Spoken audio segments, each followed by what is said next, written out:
السلام علیکم ورحمۃ اللہ وبرکاتہ۔ آج میں منظرِ حضرت علی کے بارے میں آپ کو ساری باتیں بتاؤں گا۔ منظرہ ہے کیا؟ کچھ لوگ اسے ہے سے جانتے ہیں، کچھ لوگ اسے الف سے جانتے ہیں۔ جیسے کہ منظرہ میں آخر میں الف آتا ہے، ہے آتا ہے۔ منظرنا کیا ہوتا ہے، آپ کو ساری باتیں میں بتاؤں گا۔ سب سے پہلے بات کرتے ہیں منظرہ۔ میم نون دال رے ہے، لاہور والی ہے جس میں آتی ہے، یہ ہاتھی والی ہے اینڈ پہ جس میں آتی ہے، اور یہ تھمبنیل میں بھی میں نے جو لکھا ہوا ہے منظرہ کیا ہے، یہ منظرہ، اس کے بارے میں بات کروں گا۔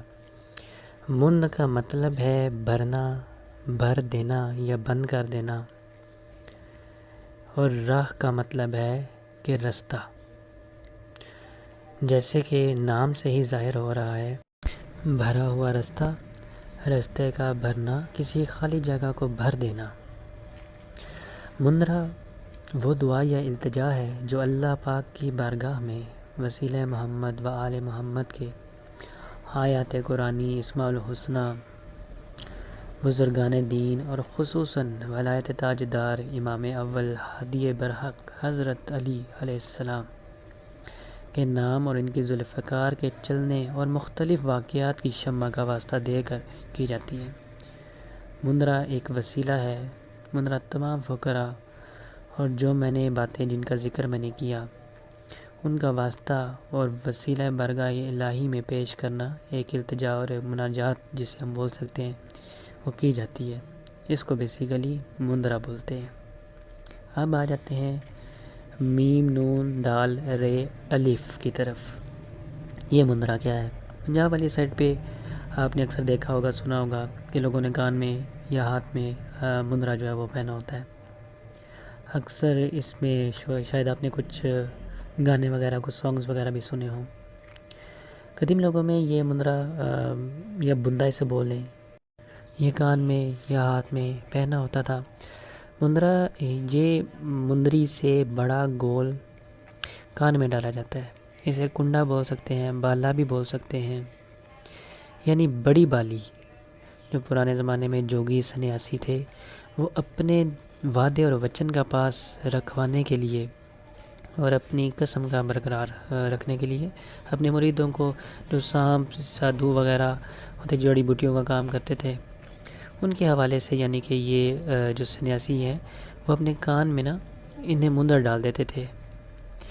اب منظرہ اس کے بارے میں کلیئر ہو گیا، جو میم نون دال رے الف ہے، ٹھیک ہے۔ میں ابھی اس کی طرف بھی مزید بات کروں گا، اس کے اقسام کے بارے میں بھی بات کروں گا جو حضرت علی سے منسوب ہیں منظرے، ٹھیک ہے۔ اس میں کیا ہے کہ ابھی تیسری بات کرتے ہیں، منظرنا کیا ہے۔ منظرنا مراد ہے کیل کرنا، پکڑ لینا، جکڑ لینا، حصار کر لینا، جانے نہ دینا۔ اپنے حکم کے تحت جو مطلب آپ کہیں گے وہی ہوگا، جو میں کہوں گا وہی کرنا ہوگا۔ منظرنا ایسے سمجھ لیں جیسے میں نے آپ کی بازو پکڑ لی ہے اور آپ اسے چھڑا نہیں سکتے، جتنی مرضی آپ کوشش کر لیں، کیونکہ میں اتنا طاقتور ہوں کہ آپ نہ چھڑوا سکتے ہیں، نہ کہیں جا سکتے ہیں، اور نہ ہی میں آپ کو کہیں جانے دوں گا۔ یہ منظرنا اس حوالے سے اس کی تعریف میں نے بیان کی ہے۔ تو ہوپ فلی کہ آپ کو تینوں میں فرق محسوس ہو گیا ہوگا، پتہ چل گیا ہوگا کہ منظرہ جو ہے سے ہے اس کا کیا مطلب ہے، جو منظرہ الف سے ہے اس کا کیا مطلب ہے، اور جو منظرنا ہے اس کا کیا مطلب ہے۔ یہ تینوں میں نے واضح کر دی۔ اب میں منظرہ کی طرف آؤں گا جو ہے سے ہے۔ اس میں دو بڑی اقسام ہیں، ایک الوی منظرہ ہے اور دوسرا ہے سفلی منظرہ۔ اگر مزید غور کریں ان میں تو دو بڑی اقسام ان میں آگے نکلتی ہیں، جن میں الوی منظروں میں مختلف قسم کے منظرے آ جاتے ہیں، جن میں خاص الخاص منظرہ مولا علی علیہ السلام، حصاری منظرہ، چوٹی منظرہ، چڑھائی منظرہ، الہامی منظرہ، کشفی منظرہ، سیفی منظرہ، معقلاتی منظرہ، جناتی منظرہ، سلیمانی منظرہ، حاضراتی منظرہ، ارواحی منظرہ، اسم اعظمی منظرہ اور خاص الخاص منظرہ کبیر امام علیہ السلام شامل ہے۔ منظرہ کبیر میں جو 13 اقسام کا ذکر میں نے ابھی کیا ہے وہ ساری یکجا ہو جاتی ہیں، تو خاص الخاص منظرہ کبیر امام علی علیہ السلام تیار ہوتا ہے۔ اب ان منظروں میں کچھ جدید منظرے بھی ہیں اور کچھ قدیم منظرے بھی ہیں۔ زیادہ تر منظرہ کبیر جس میں یہ 13 قسمیں یکجا ہو جاتی ہیں۔ دنیا میں آپ کو منذر کبیر کے عاملین زیادہ ہی ملیں گے، آگے ان کی اقسام میں بہت کم لوگ جاتے ہیں۔ منذر کبیر کے عامل ہی زیادہ تر آپ کو ملیں گے، جن میں تمام قسم کی چڑھائیاں، آثار اور چوٹیں ہوتی ہیں۔ اب میں ان میں تھوڑی تھوڑی آپ کو مختصراً خلاصہ بھی آپ کو بتاؤں گا کہ یہ منظریں جو میں نے نام لیے ہیں 13، یہ کیا ہے۔ سب سے پہلے میں نے جو نام لیا اس میں آتا ہے چوٹی کا مندرہ، حصاری مندرہ۔ حصاری مندرہ یعنی کہ حصار لگانا، جس مندرے سے آپ حصار لگا سکتے ہیں وہ حصاری مندرہ ہے۔ چوٹی کا مندرہ وہ ہوتا ہے جس سے کسی کو چوٹ لگائی جاتی ہے، کسی کو ایذا پہنچایا جاتا ہے، یعنی جو آپ کا دشمن ہے وہ پیچھے نہیں ہٹ رہا تو اس پہ ہم چوٹی مندرہ پڑھیں گے۔ چڑھائی مندرہ وہ ہوتا ہے کہ جب ہم نے کسی پہ چڑھائی کرنی ہوتی ہے، جنات ایسے ہوتے ہیں کہ جو آپ اتنے حاوی ہو جاتے ہیں کہ وہ جان نہیں چھوڑتے، تو اس وقت ہم چڑھائی کے مندرے پڑھتے ہیں۔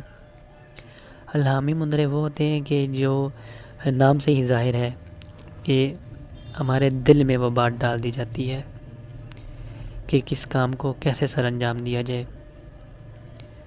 کشفی مندرہ، کشفی سے بھی بہت مانوس ہوں گے آپ کو پتہ ہوگا کہ کشف کسے بولتے ہیں۔ سیفی مندرہ، یہ ایک سلسلے سے ریلیٹڈ ہوتے ہیں، سلسلہ سیف سے، اور اس میں بھی کافی سارے مندرے ہیں جو ان کے خاص مریدین کو اور سلسلے کے لوگوں کو وہ مندرے پڑھائے جاتے ہیں، ان کے چلے کروائے جاتے ہیں۔ موکلاتی مندرے وہ ہوتے ہیں جس میں موکلات کی ڈیوٹی لگائی جاتی ہے، انہیں بلایا جاتا ہے، ان سے کام لیا جاتا ہے۔ جناتی مندرہ نام سے ظاہر ہے، جنات سے کام لینے کا، انہیں کنٹرول کرنے کا، انہیں قابو کرنے کا جتنا بھی کام ہے وہ جناتی مندرے سے لیا جاتا ہے۔ اور باقی حاضراتی مندرہ، حاضرات کا جتنا بھی کام ہے، حاضرات جو کی جاتی ہیں اس میں یہ مندرے پڑھے جاتے ہیں، تاکہ کوئی بھی حاضرات آپ کریں کہ روحانی پاور کی وجہ سے حاضر نہ ہوتی ہوں، آپ کے ایک چلہ یا 2 چلے یا مدت زیادہ ہوگی اور کوئی بھی حاضری کا آپ عمل کر رہے ہیں اور آپ کی حاضرات نہیں ہو رہی، تو اس وقت حاضراتی مندرے پڑھے جاتے ہیں۔ ارواحی مندرے، اس میں عازمی مندرے، اس میں عازمی مندرے میں اسماء الحسنہ اور اپنے نام کے اعداد وغیرہ جیسے اس میں اعظم نکالا جاتا ہے، اس ہی تناسب سے ان مندروں کو پڑھا جاتا ہے، بنایا جاتا ہے، جس میں اس میں اعظم کے نام اللہ پاک کے اسماء الحسنہ شامل کیے جاتے ہیں اور وہ بڑے خاص الخاص تاثیر رکھتے ہیں۔ اور ان سب مندروں کا مجموعہ میں نے آپ کو بتایا کہ مندرہ کبیر کہلاتا ہے۔ تو یہ سب اقسام 13 اقسام تھی جو میں نے آپ کو بتائی ہیں۔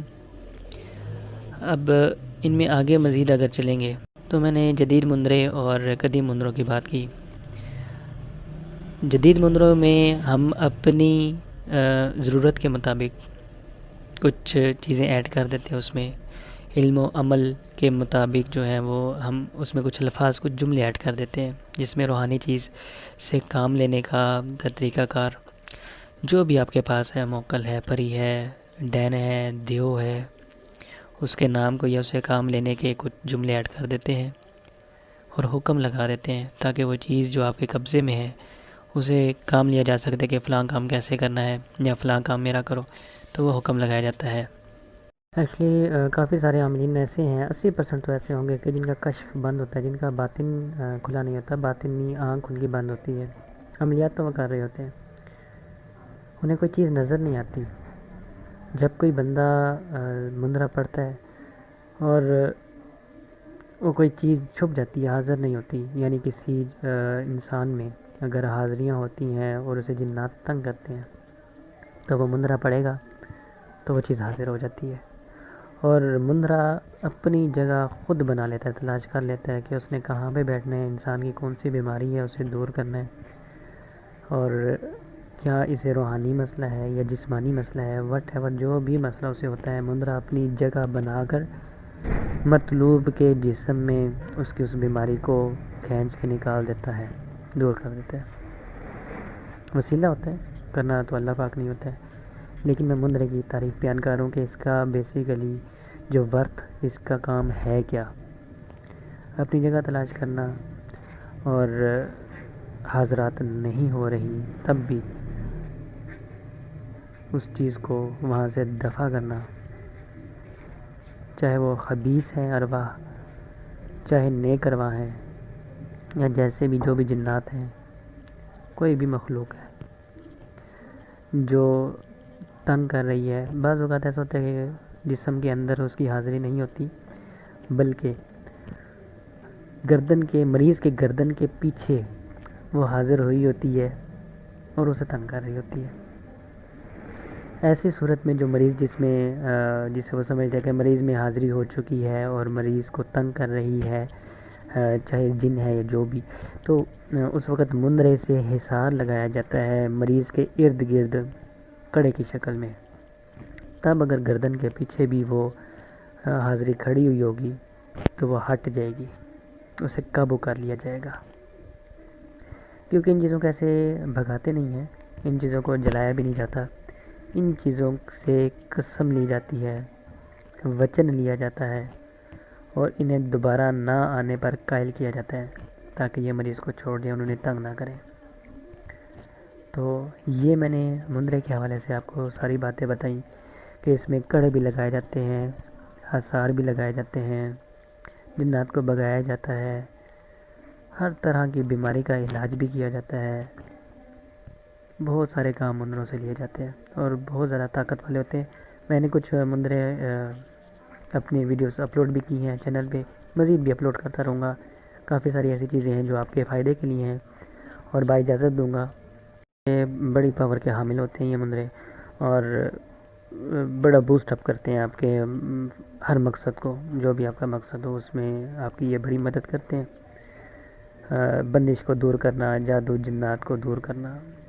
مندرے اس میں جلدی کا سر دکھاتے ہیں اور جلدی کام کرتے ہیں۔ اللہ پاک آپ کی زندگی میں آسانیاں عطا فرمائے۔ مجھے اپنی دعا میں یاد رکھیے گا اور اپنا خیال رکھیے گا۔ اللہ حافظ۔